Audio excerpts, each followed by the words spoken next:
Hey guys, it's Mitch. How's it going? We're back for another issue of the Infinity Gauntlet. We've had an awful lot of lead up to get here. I'd say about 6 videos worth of lead up, really. But now it all comes to a head as we take a look at Infinity Gauntlet number 4. So just before we get into it, if you enjoy the channel, if you feel like you might want to help out a little bit, go subscribe on my Patreon. Links are in the description. Gives you early access to everything I do. Helps out the channel, helps to buy new comics. So we should do a little bit of recap just before we open this thing up. Thanos was resurrected by death to settle the scales between life and death. She felt that life was getting a bit too much of a lead in the race between the two, so she decided to resurrect her most faithful follower. And while Thanos was more than willing to do Death's bidding, his main objective was actually to become her consort, because Thanos, of course, has been in love with Death since he was a child. So he figured the best way to kill two birds with one stone was to get infinite power and then complete Death's wish of eliminating half of all life in the universe. And he did that by obtaining the Infinity Stones, which pretty much turned him into a god. The problem, of course, with his relationship with Death is that he didn't make himself her equal, he made himself her far superior. And Death has not reciprocated his feelings as a result. He's been trying to win her love. He did complete his task of eliminating half of all life in the universe. He's built a shrine to Death floating out in space, and when she kind of rebuffed him, he had a bit of a tantrum and sent out a huge energy shockwave that rocked Earth and caused all sorts of earthquakes and natural disasters, but also knocked the planet off of its axis and is now slowly floating away from the sun. So the stakes are pretty high for the surviving heroes of Earth, who are now teleporting to the Shrine of Death so that they can confront Thanos and try and put everything back how it was, I guess. And that's pretty much where we left off at the end of the last issue, with the heroes teleporting in on the shrine, about to start the furious battle for the fate of the universe, which is what this issue is going to be about. But a quick detour, actually, before we get there, because the Infinity Gauntlet storyline wasn't originally meant to be a miniseries. It was meant to be a protracted story in the pages of the Silver Surfer monthly comic. And he's been kind of a main character in the Infinity Gauntlet series to this point, more so in his own comic. In the miniseries here, not so much really, although that will change a bit. But in his own comic, they're also trying to match the pace of the Infinity Gauntlet miniseries, which is an interesting task to basically have two titles running alongside each other, featuring the same guy, trying to, I guess, present different aspects of the conflict as it goes. So, for instance, this one here being the big battle between Thanos and the heroes, we're going to get that from a different perspective in the Silver Surfer number 55. And I like this one. I had this back in the day. So it starts out with Silver Surfer and Adam Warlock posted up about a light year away from the Shrine to Death. Probably considerably further than that, but we'll let that slide. Adam Warlock is kind of playing the role of the general on the hill, just watching his army go into battle without engaging by himself, and he's got the Silver Surfer with him for a pivotal role. Surfer, of course, wants to get in there immediately. Adam Warlock says, no, we have to wait for the right time, and in the meantime, he should be trying to steady his thoughts, because there will be no margin for error. So, Surfer takes a moment, they fly off to the Shrine to Death, only to find that they have not been remotely successful. All of the heroes are dead or dying, including Galactus, Doctor Doom. You know, you got Spider-Man and Captain America impaled on some spikes here. We're actually going to get a closer look here on the eventual fates of all the heroes. But, like, this is a pretty impressive spread for Ron Lim. Doesn't get the kind of detail that George Perez would in the Infinity Gauntlet miniseries, but, I mean, that's to be expected. With what he can do on... This is a bi-monthly schedule, too. To get this much done in that incredibly short amount of time is actually extremely impressive. And I mean, it's not like it looks overly simplified. It's not like when Merritt Michaels tries to draw Rob Liefeld characters and you go, yeah, no, I can kind of see the difference there, Merritt. Like, it's a bit of a drop, but it's really not a very far one. Now, we get to this stuff here, and you start to see that, yeah, Ron Lim just doesn't generally have it in terms of creativity when it comes to the page design. Obviously, he doesn't have the detail. He doesn't have the figure work. He doesn't have the finer points that George Perez does. But we wouldn't expect that from him anyway. Given how fast he's having to work, what he's able to accomplish here is still very impressive. So Adam Warlock and Silver Surfer alight on the temple. They realize that their hopes have been completely dashed. Thanos is completely triumphant. Thanos accuses Warlock of leading this folly and saying, they died horribly. And that's kind of your fault. And Adam Warlock's like, spare me your boasts. Come and face me in battle. And I love this because Thanos just goes, why would I ever battle you? There is such a gulf between the two of us now. I would be lowering myself by battling you. So instead, we're just going to revisit a little bit of history, do a little bit of revisionism. And he slowly turns Adam Warlock into a stone statue, as Adam Warlock turned Thanos into a statue back in Marvel 2-in-1 Annual number 2, and then crumbles him in his grasp, which is like some nice mirroring right there. But honestly, this particular scene where he says, you'll remember, I know I do, feeling my flesh growing stony and cold at your hands, I remember. So what I remember is reading that and going, man, I kind of wish I'd been able to read that issue now. And now I have. And it's kind of cool to have checked it out. So Silver Surfer is going to do his Surfer thing where he just kind of rushes at Thanos and threatens to destroy him with the power cosmic. That's all Surfer can think to do a lot of the time. Again, he's not a very imaginative hero, it seems like. He just kind of goes, I must do the right thing right now. And then goes and flies and blasts things. Thanos, though, imprisons the Surfer with a manacle, shows off that he's actually turned death to his side. So earlier in the Thanos quest, he said how he could change Mistress Death so that she was in love with him. He didn't like the idea at the time because that wasn't exactly what he wanted. He wanted to be her consort. But at this point, it seems like he's changed his mind and he's turned Mistress Death into his slave. Kind of a Princess Leia looking slave, really. And Thanos tells Surfer how he's going to be his new scribe. Every god needs a good scribe. Mephisto's like, yo, me and the Surfer, actually, we don't get along great. If you could kill him for me, that would be kind of awesome. And Thanos doesn't like the fact that Mephisto asked anything of him and just chokes the life out of him then and there. And shows off for the Surfer by basically creating a planet that is going to be devoted completely to death, where there's going to be facilities like this all over the planet, where people just line up by the thousands and get slaughtered one by one. Which is, like, senseless and dumb, but it's the kind of thing that Thanos would come up with, for sure. Yeah, Michael Golden's still doing the odd G.I. Joe thing. That's pretty sweet. And that goes on for a couple more issues. We don't need to spend a whole lot of time on it. Looks like Ron Lim got a little bit of help on this one with some extra pencils by Gavin Curtis. Not sure who he is, but just pencil assists, I imagine. And yeah, Thanos just spends a couple of issues fucking with the Surfer because really that's like the one thing he seems to enjoy doing. And you get some really silly shit like Statue of Liberty Thanos. This is in a comic. And he makes Surfer, take down the record of what's been happening. And, just kind of does some twisted shit. Yeah, here's that backup penciler. And eventually drives the Silver Surfer to kill himself. Over and over again, actually. And when he does, Thanos just resurrects him. Ending with a big struggle, like a big power cosmic struggle between the Surfer and Thanos. And then the Surfer snaps out of his reverie. This was all actually just in the Surfer's head. This is him kind of going worst case scenario, I think. So maybe he's a bit more imaginative than I gave him credit for. But the battle is still yet to begin. It's more, this is what we can expect. It's a nice little digression, really, that is having to keep parallel with the main series, with the main character in this title being like a key factor. I just like that they tried doing that, and I think they did an interesting job. So let's get started on the actual issue now. We can start with the cover. That's an okay cover. This is after, I think, George Perez has pretty much exhausted himself.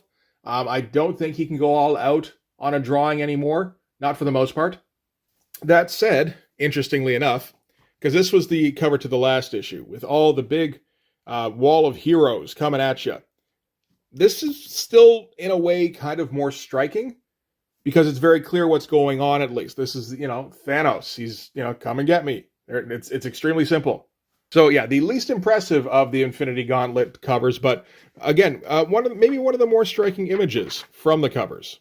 So we're going to start things off with a quartet attacking Thanos directly. We've got Thor, Firelord, Namor, and Iron Man. And Thanos, of course, relishing the coming conflict. It's a pretty good opening splash. Again, I think George can usually do better, but at least everybody looks pretty good. It always seemed a little weird to me how much focus Namor got in this series. He doesn't really get any lines, but he does get in on most of the action. So they rush him. We get, Namor flying straight at Thanos, Thor hurling Mjolnir, Firestorm blasting him with his staff, and Iron Man using his repulsors. And Thanos does another snap, not because he needs to. Again, Thanos is showing off, but what he's doing at this point is he's going to freeze time, just because he can. So that's a fun shot, with Thanos just standing there, awaiting their attack, and, all the rays, the blasts, the hammer, Namor all coming right at him and unable to actually touch him. And the splash on the following page tells us this is going to be a cosmic battle on the edge of the universe. Hopefully, if Thanos allows it, because that's the thing. Thanos has godlike power. He's everywhere. He can do anything. I think part of the point of them just rushing into battle was to try and catch him off guard before he had completely adjusted to his new awareness. Because you'd think for any kind of mortal being, or, even close to mortal being, who all of a sudden gains infinite power, there would be a period of who knows even how long. Like, theoretically, it could take millennia to adjust to the different possibilities at your fingertips. But Thanos is Thanos. Thanos is cut from a different kind of cloth. And at the very least, he can handle an overwhelming physical attack with no real problem. These are a pretty good couple of pages. The detail in this shot here is pretty impressive. With all the little heroes in there. It's a bit of a shame they had to put the giant lettering over it to kind of obscure some of it. But, what can you do? This page here, not bad in terms of page design. A little bit more creative. With the small central snap panel and crossing over some panel borders here. That's some pretty good stuff. And we pan around to different spots on the shrine as Thanos and his allies are able to move freely. So guys like Mephisto, Mistress Death, Taraxia, Eros as well, actually, and Nebula are able to move around the heroes who are all frozen in time and space. The kind of funny thing here from a meta perspective is that they're all actually frozen. They're all just drawings. I don't see Mephisto moving. What are you talking about? But it's fun stuff. Thanos just moves among the attacking heroes, kind of lamenting the fact that this is the best the universe has to throw at him.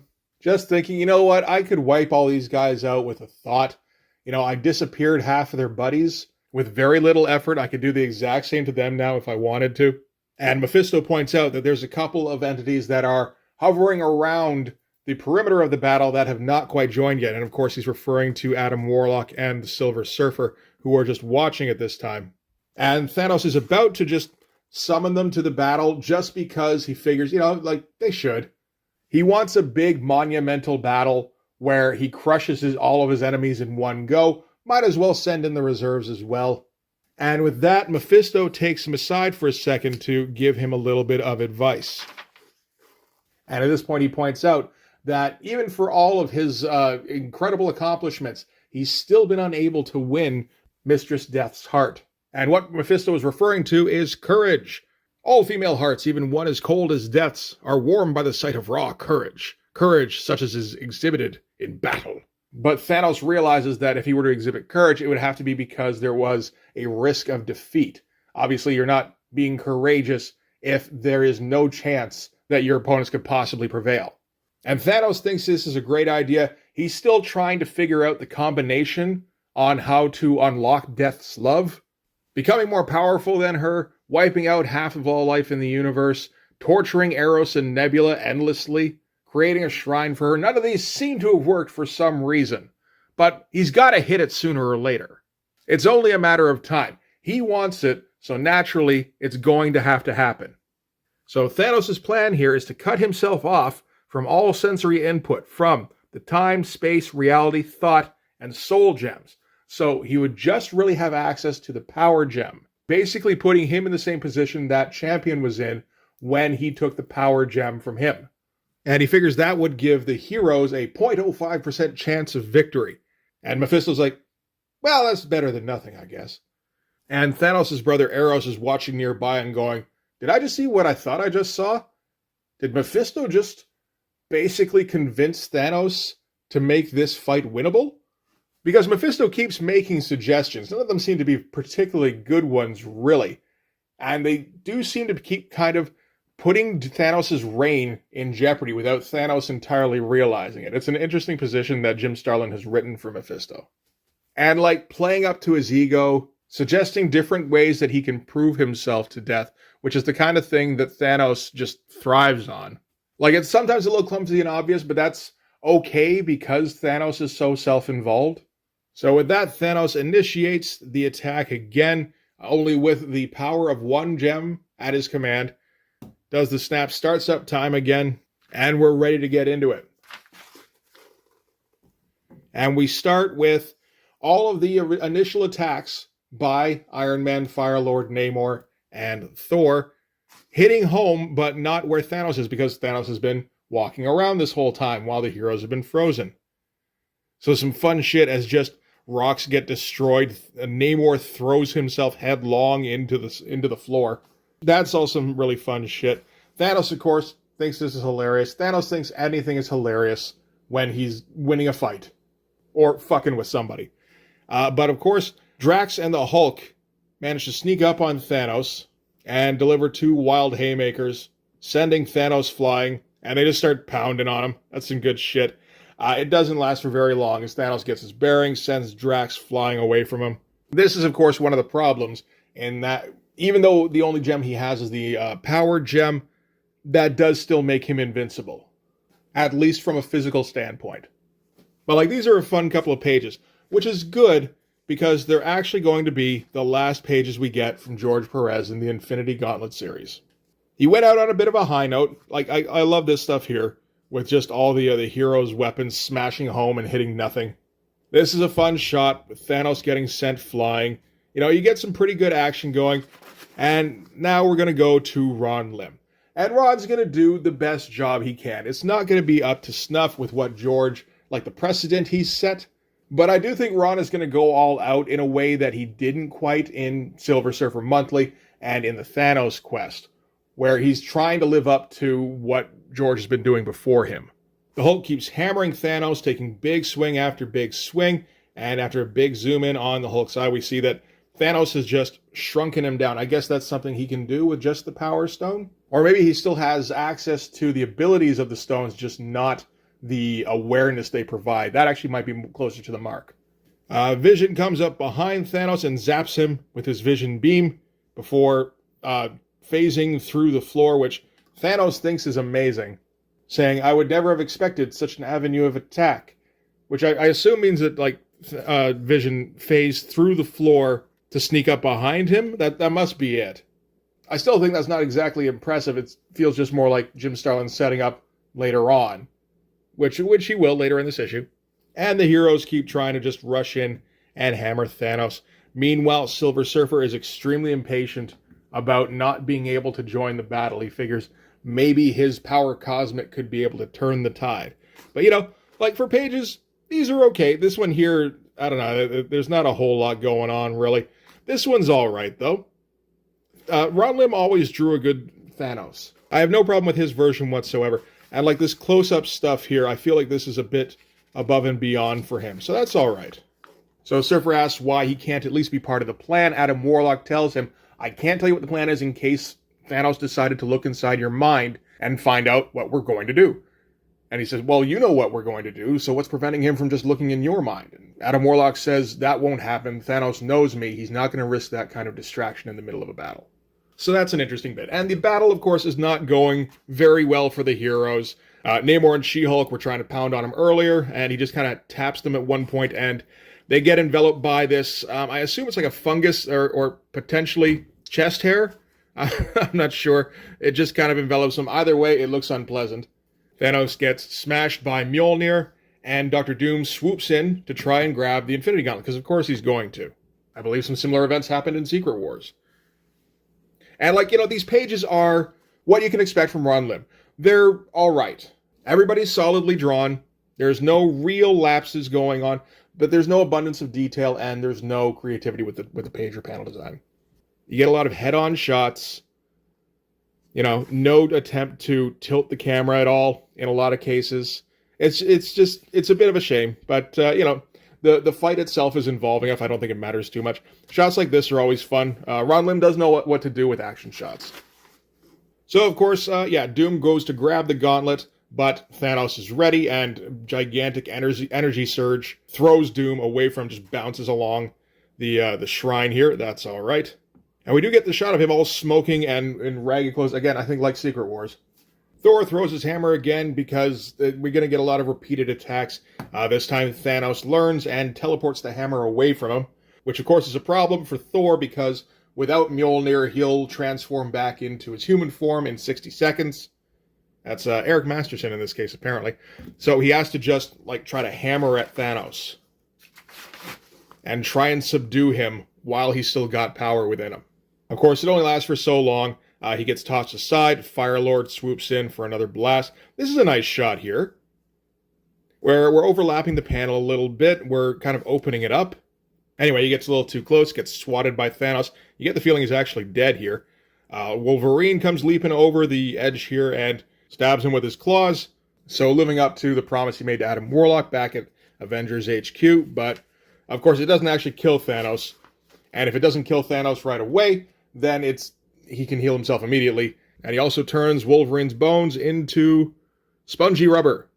So our heroes are starting to drop like flies here. Like if you expected this to be just a regular crossover series, I feel like this didn't happen a lot back in 1991, where you just get heroes flat out dying. Like obviously this is a 6-issue miniseries, this is issue 4. Something's going to happen to put everything back how it was. But it still, I think, would have been a bit of a shock when Namor dies and She-Hulk dies and Wolverine is turned into a quivering mass of flesh. Meanwhile, a light year away from the shrine, Adam Warlock and Silver Surfer still wait, and Eternity shows up, and Eternity is getting impatient. He's asking, when can we attack? And Adam Warlock tells him, you can attack when I say you can attack, now piss off. Surfer's kind of horrified about the way Adam Warlock is talking to, the physical representation of reality as it stands. But this is where Adam Warlock has to be. He can't, if he's going to be a general, he can't go playing favorites or, capitulating to the whim of anybody, even Eternity. So back at the battle, Cyclops and Scarlet Witch are teaming up on Thanos. Now, this is a fun shot. It's kind of a trading card shot, really. Thanos focuses attention on Scarlet Witch, and it's just a matter of time. Like Adam Warlock's pointing out, they have no chance against him, but they keep, kind of getting his attention, which maybe not too smart, but it's brave. Got to give him that. So that's Scarlet Witch melting or something, I guess. Leaving just Cyclops, Thanos turns towards him and braces himself, so Cyclops cuts off the beam, which throws Thanos off balance, which is what Thanos did to Champion in the Thanos quest. So I think that's a tactic that Jim Starlin likes. I don't mind that one. And when he gets thrown off, Iron Man flies in and blasts him again. And this is, it's just starting to feel a little pointless, really. It's fun seeing everybody try and take their shot at Thanos, but nobody's even coming close. And I suppose they probably shouldn't, right? But yeah, like this shot here with Thanos getting blasted, all the underlighting going on. That's some nice looking stuff. And when Iron Man is flying in, he gets tackled by Taraxia. Cyclops takes another shot at Thanos, which gets his attention, and encases Cyclops' head in a block of clear force. For one thing, so that his eye beam doesn't bug him anymore, but also so Cyclops can't breathe anymore. And takes a little bit of time letting Cyclops die of asphyxiation. That's kind of horrible. Now you see in the background here, Captain America run up and start slamming his shield against the block of force around Cyclops' head. So fun business going on in the background. Meanwhile, the Vision is going to try that same attack that so astonished Thanos earlier, of floating up through the stairs and shooting him from behind and then floating back away. But Thanos doesn't fall for it this time. And we get a cool shot of, just Thanos ripping out the circuitry from Vision. So that's fun. So now we're down 4, 5, 6 heroes, I guess. Well, we got a few more to go through. As Thor, got thrown off the shrine to death, manages to make it back to the surface just in time before that 60 seconds is up from when he was separated from his hammer. And he transforms back into Eric Masterson, made it to the shrine, but finds out that the spell that was cast on him by Doctor Strange so that Thor could breathe in space doesn't extend to Eric Masterson. So that's fucking horrifying. Meanwhile, Cyclops is gone, and Captain America gets very emotional about it. He's like, he's dead, you murdered him, you cold-hearted monster. And Thanos is like, what the fuck is up with you? And what the fuck is up is that Captain America is distracting him so that Cloak can absorb Thanos into his the Cloak dimension.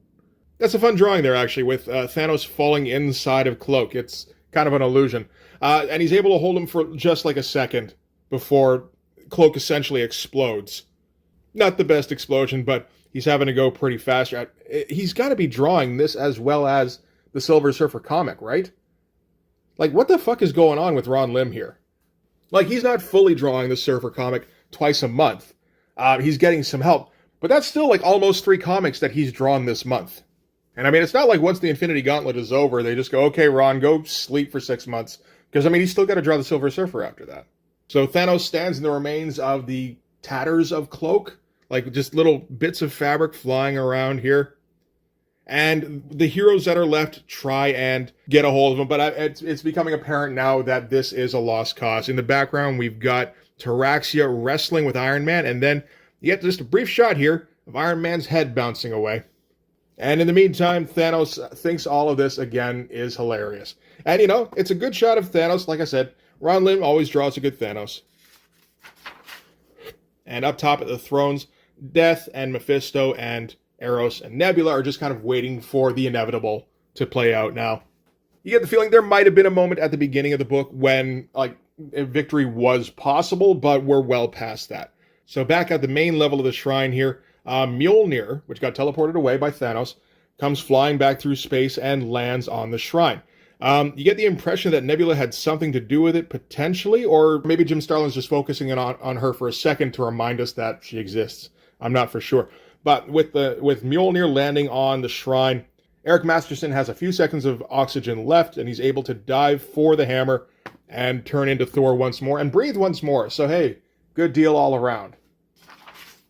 Thanos dispatches Firelord and Drax by just tossing them backwards several 100 million years in time. Taraxia shows after Thanos, hey, I took care of Iron Guy for you. And Thanos is all whispering sweet nothings at her over her victory when Spider-Man hits him in the face with some webs. It's just kind of an insult at this point. Swings in, gives him a kick. You know, we've got Quasar floating around in the background. Quasar hasn't done a single thing so far. He's pretty much exactly as useless as I figured he would be. Thor, at least, is coming in. I mean, Thor has always been one of the big opponents for Thanos. He's one of the only guys who can go toe-to-toe with him. And smashes Thanos down with the hammer. Meanwhile, Taraxia gets her hands on Spider-Man. But Thor is just wailing on Thanos with the hammer. And we get ready for a big coup de grace, essentially. And we get the kind of frantic narration by, I think it's the Watcher, actually, who's narrating all of this. He just says Thanos must die. And we get, you know, him looming over Thanos at the page turn. Could happen. Except Thanos has all the time in the world to do whatever he wants. And he turns Thor into glass before he can strike. In the background, Taraxia smacks Spider-Man over the head with a rock and leaves a whole bunch of blood all over that. I remember leaving an impression. Thanos gets ready to smash Thor, and Nova comes in like he's going to do something.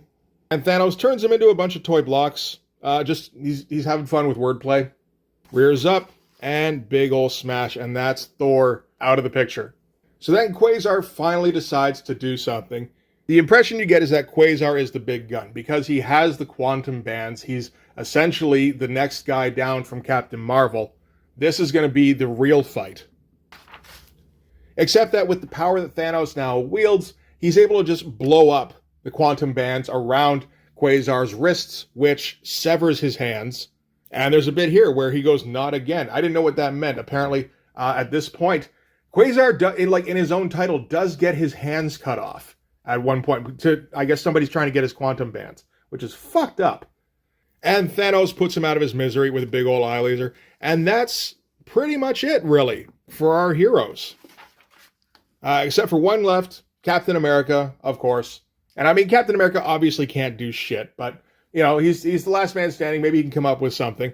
Adam Warlock tells Surfer to get ready. We're just about at your part of this. And Captain America walks up and gives Thanos his one man can make a difference speech. Thanos has the floor of the shrine grab Captain America's ankles, smashes the shield, and takes it from him.